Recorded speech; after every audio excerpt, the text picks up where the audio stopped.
I've been a huge Sonic the Hedgehog fan ever since I received a Sega Mega Drive, or Genesis to our American friends, for my 5th birthday in 1995. I got a copy of Sonic 1 and 2 with a handful of other Mega Drive games, then eventually picking up Sonic 3, Sonic 3D, and Sonic Spinball to go with them a few years later. I spent countless hours speeding through levels, hunting Chaos Emeralds, messing around in debug modes and completing games. The 2D Sonic games to me are timeless to the 2D platform genre, and possibly helped in the development of how 2D platformers took over the world in the early 90s. Having played most of these games, including the heavily overlooked but brilliant Sonic CD, that I was only able to play on the release of the Sonic Gems collection on the PS2, the anticipation for the next game in the series for me was extremely high.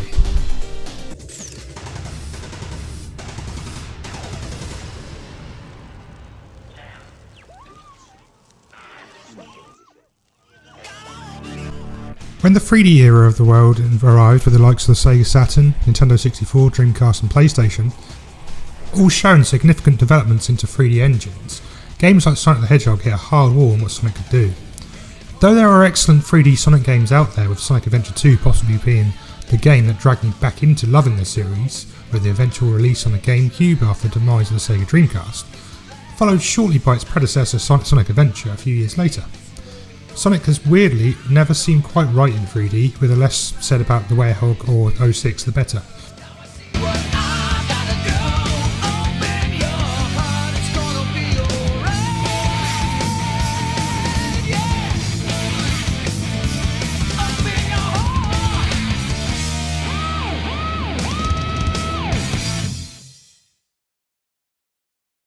.2D Sonic games were moved to the Game Boy Advance and DS for the Sonic Advance and Rush series respectively, which were all excellent well-placed games, and having the Chow Garden link to your GameCube-based Sonic games for added features was a great way to sell both the console as well as the Game Boy Advance and GameCube link cable.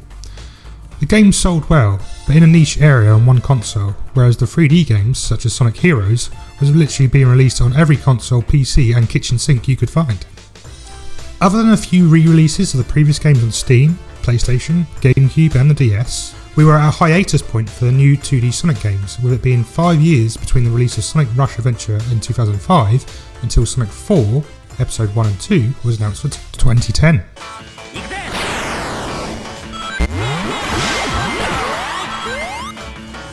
With Sonic 4 trying to hit the boundary of 2D and 3D Sonic fans in together for the first time, it was an interesting return for the Blue Blur in a Yoshi Story style 2D game in a 3D world, but with more 3D based character models. The game, unfortunately for the experiment it was to tap into the older generation, while not disgruntling the new generation of Sonic fans, was in general not that great. It suffered from repetition in enemies, slowdown and being the short game split into 2 episodes, of 4 levels each. It to me felt rushed and uninspiring, especially when we've been waiting so long for a true 2D Sonic game. Their next attempt at doing the same kind of thing didn't come off until Sonic Generations. They had 2 different versions on the main consoles and a DS getting a separate version with exclusive levels. Sonic Generations was a success, as it gave both classic and modern style levels for multiple generations of Sonic fans to play, though again being short in gameplay. The modern sections even went into pseudo 2D 3D sections that came off well in the way it was displayed, like the original games. In the meantime, during Sonic's slow 2D demise away from his original roots, a new scene had arisen among Sonic fans' hacking community, who were remaking their own games. The creepypasta world obsessed with the likes of the horror games such as Sonic.exe, a Sonic hack based on a Halloween story where a Sonic Genesis game is taken over by a demon with loose references from within Sonic CD. A growing community of hackers emerged from as early as 2011 to start the Sonic hacking contest to show the world what they had been making and to win contest trophies for fun. This community is where the story of several fantastic games has started, most notably the fantastic Freedom Planet that started as a Sonic hack until developed into its own story,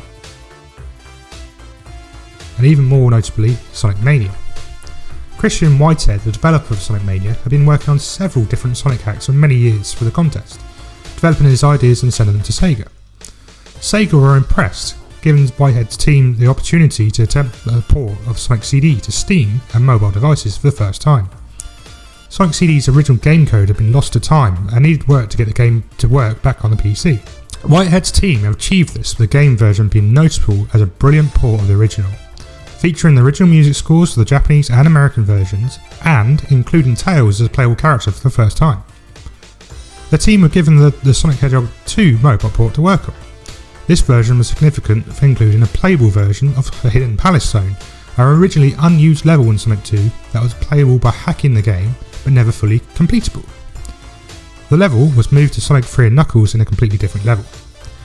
Whitehead's team got plenty of praise for the port of the game being labelled as the best version of Sonic 2. This led to Christian Whitehead and his team being given the green light to complete a completely new 2D Sonic game named Sonic Mania that was originally released in 2017. Sonic Mania is a fantastic reward for every 2D Sonic fan that has had to wait officially 7 to 20 years, depending on what games you class as the last official 2D game, for the experience. Sonic Mania starts as the most Sonic games do, on a Green Hill stage.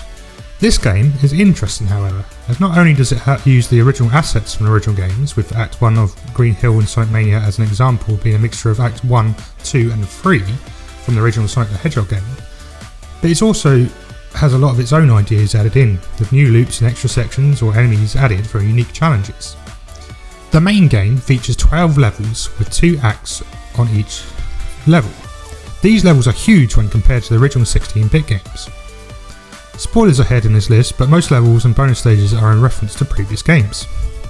Green Hill Zone from Sonic the Hedgehog 1, Chemical Plant Zone from Sonic the Hedgehog 2,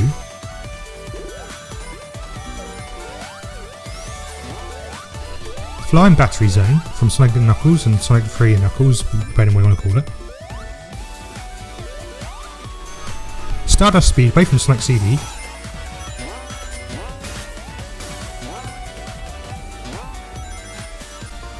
Hydrocity, or Hydro City, we're not even going to get into that argument, with Sonic 3, Oil Ocean from Sonic 2,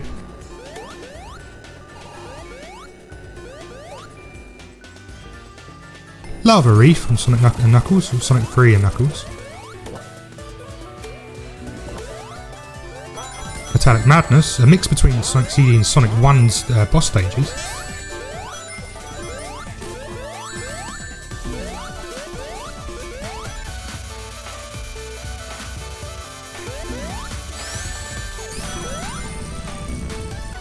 and the Blue Sphere bonus stages, which are used as an extra bonus within the game to unlock extra features. There are also returned the Sonic CD-like bonus stages, where you chase after UFOs, but these have been adapted to a more linear experience with a cross between the Sonic 2 half-pipe and an even slight reference to Sonic Heroes' bonus stages. In those stages you had to collect orbs to catch up with to a Chaos Emerald, which was held by Dr. Eggman's robot. A similar feature in this Emerald Hunt in Sonic Mania, but you have to balance your time remaining by collecting rings, while also collecting the orbs to speed up your process to chase the Chaos Emerald. Collecting all the emeralds from these levels is especially tough to do, but you are rewarded with an extra level for achieving it, perfect for all you achievement hunters. As well, of course, Supersonic. But it's not just the level's atmospheres itself that makes Sonic Mania fascinating. Everything you see or do has a reference to a previous Sonic game. The most noticeable and probably easiest to notice for most is the excellent Eggman boss at the end of Chemical Plant Act 2, which faces you against the Eggman / Robotnik. There's been countless reactions I've watched the brilliance that is that boss fight. Though not especially difficult, completing it does unlock you a 2-player Puyo Puyo battle mode in the extras. The enemies have been slightly messed with as well, with creatures from all the different Sonic games being featured in the incorrect levels. Whether it's seeing the Caterpillar Jr. from Angel Island Zone on Sonic 3, now floating around on Chemical Plant Zone in Sonic 2, or the star-shaped asteroids seen on Press Garden Act 2 that were originally in Sonic 2's Metropolis Zone. Even the Rexon, originally seen in Hilltop Zone in Sonic 2, now in Lava Reef causing hassle. It really gives fans a treat in every level. Even cancelled and scrapped enemies from the original concept games were featured. There's a great story around Splats the Bunny Rabbit robots seen bounce around in Press Gardens Act 1. They were supposed to appear in the very first Sonic game, but were excluded very late in development. So late in development that they were seen in the original game's instruction manual and trading cards, but never actually appeared in the game. The most significant new mechanic for this game is the inclusion of the drop dash, a new move for Sonic. The drop dash allows you to charge up a spin dash in mid-air and use it as soon as Sonic touches the ground, in the direction you face. It's especially useful for time attack mode in the game, which I'm especially fond of, giving you a boost of speed at every section you jump at.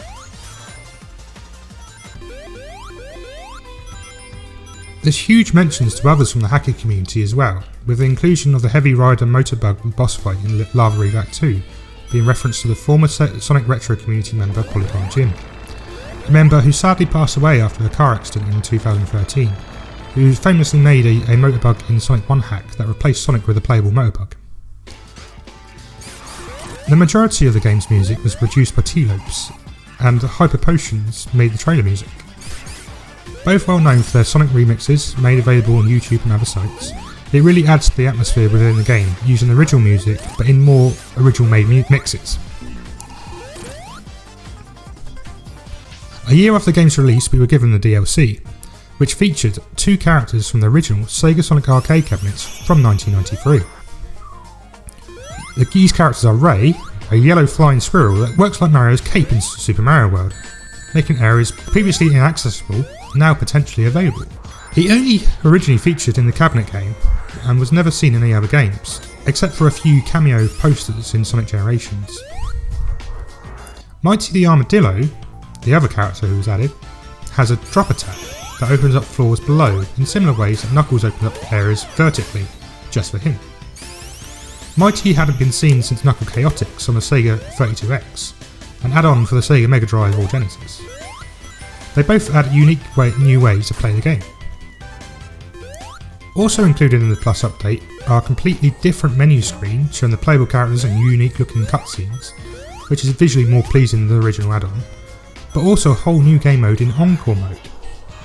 Encore mode basically removes the life counter and replaces it with the 5 characters you can play as in the game: Sonic, Tails, Knuckles, Ray and Mighty.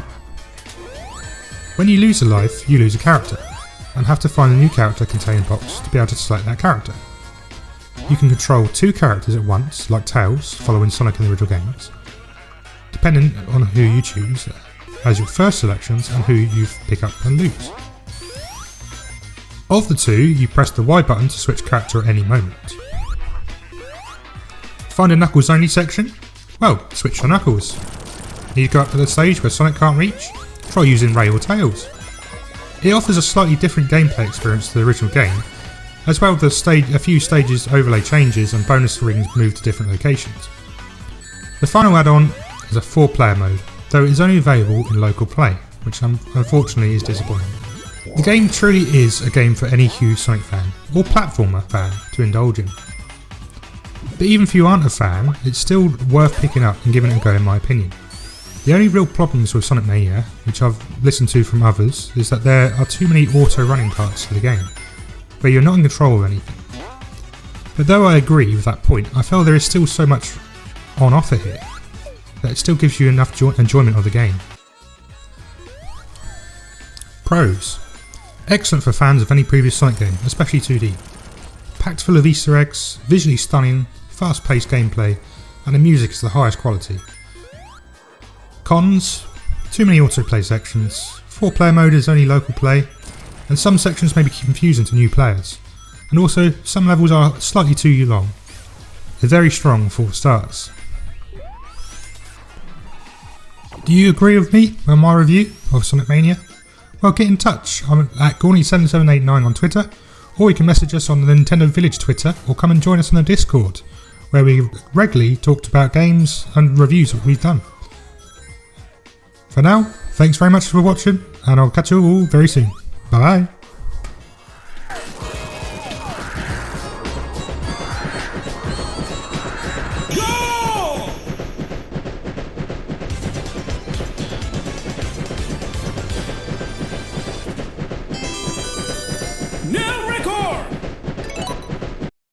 Thank you so much for watching. Be sure to subscribe, check out some of our other videos, and visit thenintendovillage.com, your home for everything Nintendo.